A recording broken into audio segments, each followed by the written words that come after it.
त्यावेळेस पहिल्या आठवड्यामध्ये शांत दिसणारी बी टीम आता चांगली जोमाने खेळत आहे, कारण इकडे ते स्ट्रॅटेजी प्लॅन करत आहेत. चला तर बघूयात नेमकी यांची काय स्ट्रॅटेजी प्लॅनिंग चालली आहे. तर इकडे हे सगळेजण बोलत बसलेले असतात आणि आर्याकडे एक्स्ट्रा 30,000 रुपये आहेत, हे तुम्हाला माहितीच. पण ते पैसे टीम ए पासून कसे वाचवायचे याचं प्लॅनिंग इकडे चाललेलं आहे. तर अभिजित सांगतो की आपण 8 जण आहोत, तर 8 जणांमध्ये ते 30,000 जे आहे ते डिवाइड करून घेऊ, म्हणजे जवळपास 4,000 येतील असं त्याचं म्हणणं असतं.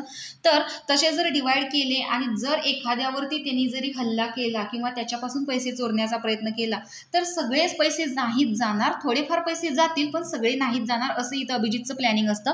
तर निखिल सांगतो की आपण एक काम करूया, भांडण करूया, आणि जर भांडण केलं तर ज्यावेळेस ते लोक भांडण करत असतील त्यावेळेस ते पैसे आपण इकडे डिस्ट्रीब्यूट करण्याचं प्लॅन करूया. तर पॅडी सांगतो की अरे हा प्लॅन वर्क नाही होणार, कारण त्याच्यामध्ये आपण तिकडेच एंगेज असणार, मग भांडताना आपण त्यांचं लक्ष देखील आपल्यावरती असणार ना की लोक कुठं आहेत, मग तुम्ही कसं काय डिस्ट्रीब्यूट करणार.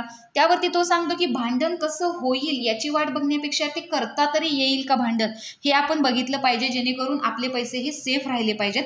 जर आपला प्लॅन ए जर फ्लॉप होत असेल तर प्लॅन बी देखील आपला तयार असला पाहिजे, असं इथं निखिलचं मत असतं.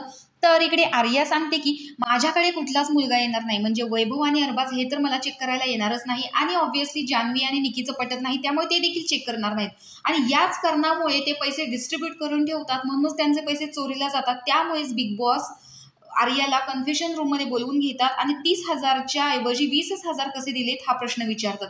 पण नक्की चोरी कुणी केली आहे हेच आपल्याला बघायचं आहे. त्यासाठी आपल्या चॅनेलला नक्की सबस्क्राईब करा. असेच एपिसोड पाहण्यासाठी जर तुम्हाला आवडत असतील तर चॅनेलला लाईक कमेंट करायला विसरू नका. तोपर्यंत बाय बाय.